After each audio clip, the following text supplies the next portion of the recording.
Today, we're going to be taking a look at my entire Platinum Trophy collection. All 28 Platinums, a little bit about difficulty, my personal experience with the game, and whatever other info I have to share. First up on the list, we're going to talk about Assassin's Creed 2. Assassin's Creed 2 is technically not my first Platinum, but we'll get into that a bit later. But Assassin's Creed 2 is probably my favorite game of all time. I earned this back in 2020, June 21st. Pretty straightforward Platinum, nothing really out of the ordinary for an Assassin's Creed game. I would say the hardest trophy, or at least the most annoying trophy in this game, is just simply finding every single, where are they? Every single feather. There's 100 feathers in the game, but the unfortunate part about Assassin's Creed 2 is the feathers don't actually show up on the minimap. So it's a lot of going back and forth with a guide. But other than that, great game, great story. I've played it a few times at this point. Would highly recommend to anyone. The next Platinum to look at is Modern Warfare 2 Remastered. Once again, a pretty straightforward trophy. I earned this back in, that would be August of 2020. Nothing too out of the ordinary for a campaign in terms of Call of Duty. Obviously, I would say the worst trophy in this game is completing the campaign on hardened or veteran difficulty, and that's only because of one mission, which is the favelas, and the fact that you may have to go through a couple missions a few times because the trophy can be a little bit glitchy. The next plot I'm going to talk about is PGA Tour 2K21. I kind of played this game just with a bunch of friends. I earned this back in October of 2020. Again, just kind of a grindy Platinum. I think I played the game for about 40 hours. It might not even take that long. It's pretty straightforward Platinum. I think it's about a 3 out of 10 on PSN profiles. Nothing really too difficult to it. You have to complete the story mode, do a couple miscellaneous things. But other than that, pretty fun, enjoyable Platinum. Now one of the longest single-player Platinums I actually have on this list, and that is The Last of Us Part 2.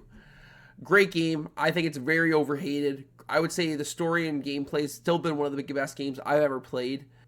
Most people know what the story is behind The Last of Us Part 2 in terms of its Platinum. Complete the story. Go make sure you get every collectible, upgrades, trading cards, workbenches.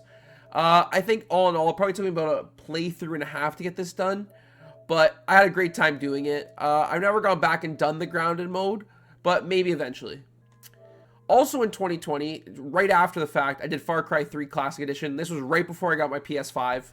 The last Platinum I did on my PS4, actually. So this was November 9th, 2020. Again, this was one of my favorite games on the PS3 growing up. A Ubisoft classic.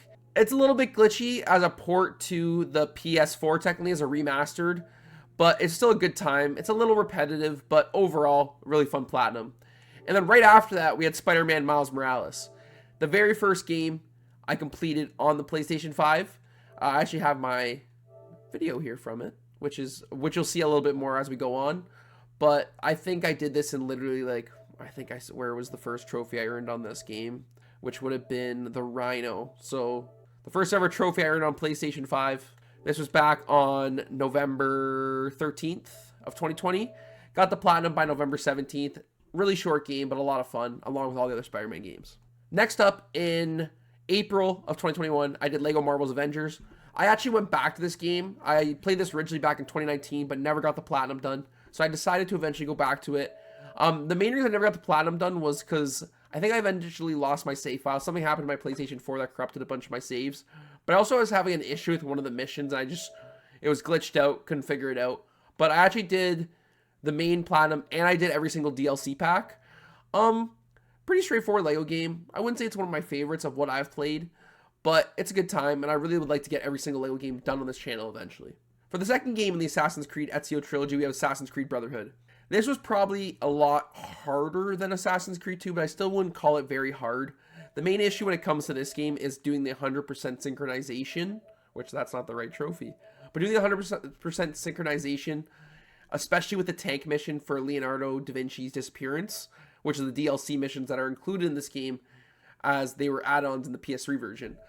I think it's called a 6 out of 10 on PSN profiles, but I really wouldn't say it's a 6 out of 10. It's probably a 4 to a 5.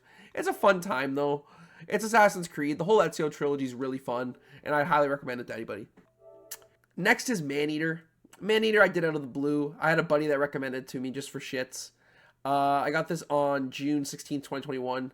I wouldn't say it's a great game. It's really repetitive. You're kind of doing the same thing over and over again, but it's like a 10-hour plat.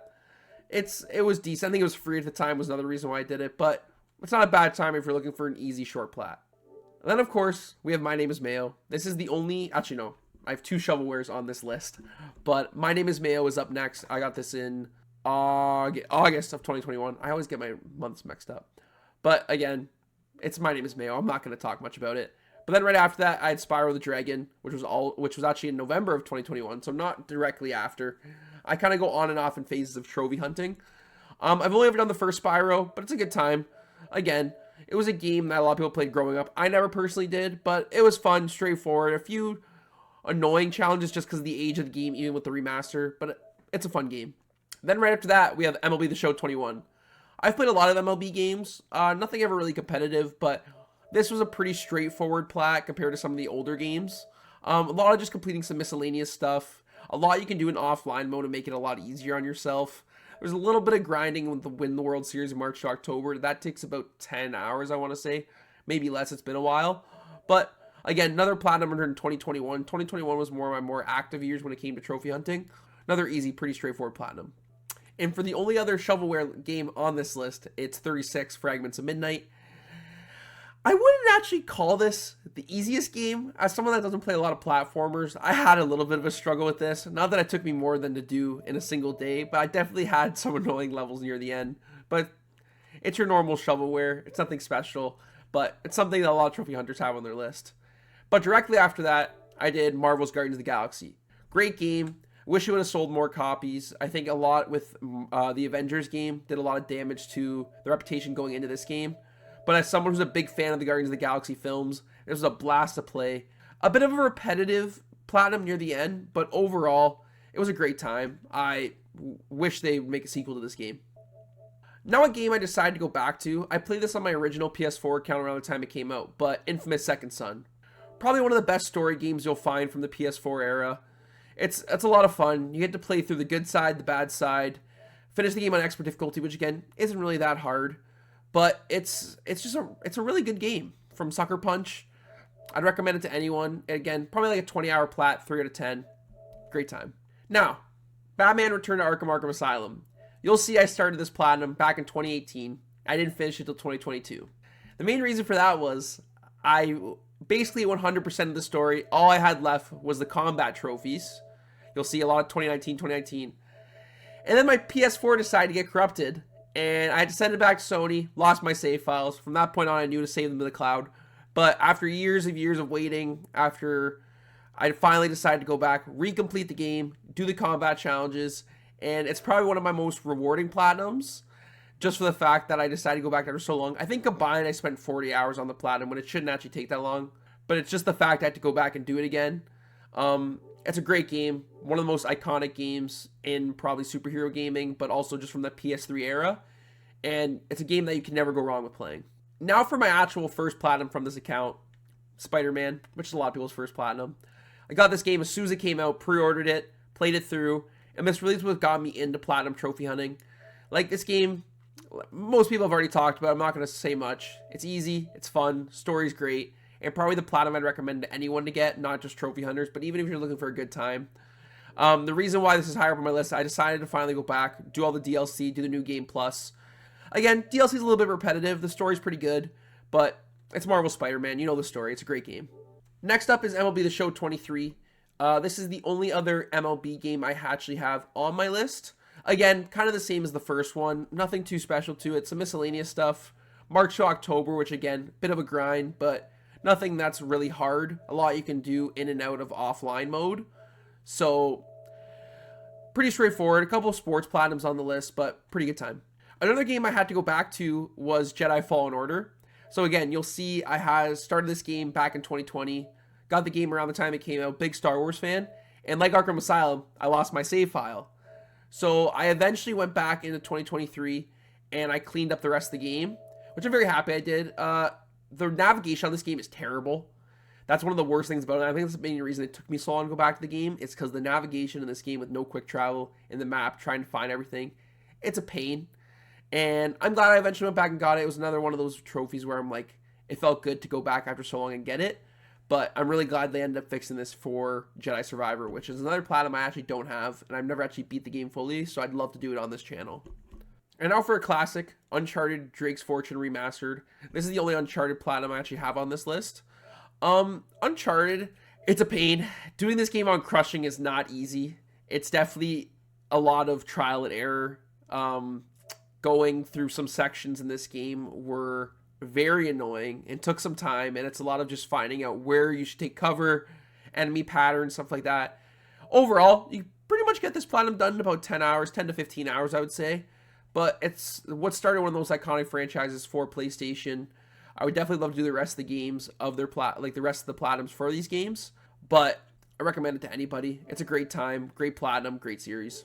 Now for a game I never really expected to do, but we have Dig Dug, the arcade game series. These also have Pac-Man, Mrs. Pac-Man. There might be a few others. This was also kind of a difficult platinum. I wouldn't say it's overly difficult, but where's the one trophy that's very annoying to do? I think it's this. Dig through the entire area on any round, maybe. Or it's dig 1,000 spaces. There's a few grindy trophies in this game. Sorry, but it's definitely a fun time. If you've played Dig Dug growing up at all at your local arcades, it's one of my favorite arcade games from when I was a kid. So doing this was just kind of a blast of nostalgia. And again, not a very long platinum, so I definitely recommend doing it. Marvel Spider-Man 2, probably one of the most hyped games coming out of PlayStation for the PlayStation 5 in the last few years I can remember. Again, I think a game that a lot of people have soured on for some reason. It gets overhated. Don't really see why. I agree with some of the concerns about the Act 3 of the story, but it's a great game. Again, a really easy platinum to do. It was fun to play through. I think I played through the whole game once it came out. It took me a couple months just because I was kind of wrapped up with school. But, like, it's a game where anyone's going to enjoy it. It's Spider-Man. Who doesn't love Spider-Man? Especially with the Venom storyline. You got Miles in it a lot. Getting to use the symbiote. There's countless suits. I do wish they would add some DLC to the game, but I'm really excited for Spider-Man 3. For my first and only Souls game on this list, I did Bloodborne. I have a lot of friends who are very into Souls game, and they highly recommended doing Bloodborne. I'm very glad I did. I did probably glitch the little system a bit when it came to doing the Chalice dungeons, but other than that, I did the game fully legit. To the Chalice dungeons, I was not going through the full thing, so I did that little glitch where you can skip through a few. But it's an outstanding game. I had a ton of fun doing it. I actually just bought Elden Ring for Christmas. I'd love to do it on this channel too. That's going to be one of the first games I do for the channel. But I'm very glad I did this. It's one of the only games I fully played through in 2024 just due to being wrapped up with school. And I had a blast. I think overall it took me 25 to 30 hours. If you have a Souls game, I haven't played any other Souls game, but I definitely recommend starting with this one if you've never played one. I know from what I've heard it's a little bit different than some other ones, but I didn't find it overly challenging to at least learn the systems. Obviously, there's some very tough bosses in this game, but overall, outstanding game. And I really hope they do a remaster like everyone's hoping for. So right after Bloodborne, I did Lego Harry Potter years 1 to 4. This was kind of just a game to cleanse the palate a little bit. Just a chill game. Played this growing up. Decided to come do the platinum. Typical Lego game, a little grindy, 20 to 30 hours. Nothing too out of the ordinary. I know there could be some glitchy trophies in this game. Luckily, I didn't run into anything. Nothing much to say about this. Then out of the blue, after Lego Harry Potter, I was just in a very big trophy mood. I decided to go do Rocket League. I don't play a lot of Rocket League. I suck at the game, but I ended up having a lot of the trophies done already just from playing throughout the years with some of my friends, the odd time. And it's a very easy platinum to do. The only thing that takes a bit of time is driving a total of 50 kilometers, but I think I literally just kept my controller going in a circle. Luckily, didn't take very long. Just a little platinum I decided to pick up just to clean up some of my list. I don't think I'll ever do any of the DLC, but it was a good time. And now there's Call of Duty Modern Warfare 2. Again, this was a platinum that I did back in 2022, but it's moved up my list because of them adding in Black Ops 4. This was actually a difficult platinum. I found this much more difficult than Modern Warfare 2 Campaign Remastered because the campaign, there's a lot of bad checkpoint areas. So when you're playing through on veteran difficulty, you're going to die, and the checkpoints are very far back, which was a pain in the ass. But also doing the Spec Op missions. Finishing alone without firing gun was not fun. Rescuing was alone a campaign mission? I can't remember. But I just know the co-op missions were a pain. I couldn't do them online with random people because it would never work. Oh, this. Earning 3 stars in low profile. This was a pain. This was not a fun trophy to do. All 3 of these were not fun to do. They're the last 3 things I did for the platinum. They were a nice challenge, but unless you have someone to do them with, it's very difficult to do it with just someone random online. You have to do coordination for these trophies, or else you're not going to get them done, especially with the Mount Zaya one, the one I'm hovering on right now, Kings of the Mountain. If you do not do this with a friend, you will struggle, but I'm glad I did this. It's a little annoying that they added Modern Warfare 3 and Black Ops 6 as DLC, because it kind of ruined the percentage on this game, but it is what it is. So, the other platinum I did right off the bat when I got my PS5 back in 2020 was Astro's Playroom, like many other people did. Again, most people have talked about it. I eventually went back just earlier this year and finished up the last DLC, which got added. I don't know when this got added, but I decided just to go back and do it. I think it took me like literally, look, I think it took me like 30 minutes to get through and do all of it. Decided to clean it up. That's why it's a bit higher on my list. And then the most recent platinum I've got back in November 2024 was Assassin's Creed Revelations. This was a game, as someone who's a big fan of the Ezio trilogy, especially Assassin's Creed 2, this was a game that never really stuck with me growing up. I don't know what it was. I don't know whether it was the setting or it's just kind of a dark game in terms of even just the lighting. I don't know what it is. I was never a huge fan of Revelations growing up. I never even beat it growing up. I eventually came back, beat this game in 2022, and then I decided to finally clean it up in 2024 to wrap up the Ezio trilogy. The Desmond, where is it? The DLC trophies that came over, the Lost Archive. The Lost Archive is a pain. Most of them are pretty easy, but I think it's the Animus testing sequence. This mode sucks. It's not fun to play. The trophies suck. I wish this was never in the game, but I got it done. But this, if you're ever planning on doing Assassin's Creed Revelations, be prepared, because this is not a fun section of the game to do. Along with the rest of the post-game grind being an absolute slogfest, this part of Assassin's Creed Revelations is, I didn't want to do it, but I eventually got it done. I'm glad I did, but it wasn't fun. But other than that, thank you for watching, and that is my entire Platinum Trophy collection. All 28 Platinums leading up to date as of right now. I'm yet to earn a Platinum in 2025 because I wanted to save it to be the first video on this channel. You will actually see the game I'm planning on doing for the first video on this channel on this current screen as we speak. I'm not going to give anything else away, but you get a hint there. Thank you very much for watching. Please hit like, please subscribe if you're looking forward to any more videos on this channel. Also leave any feedback in the comments. I'm always looking for more tips, whether it comes to editing, my mic quality, anything you'd like to see. I look forward to it. I'll catch you guys next time.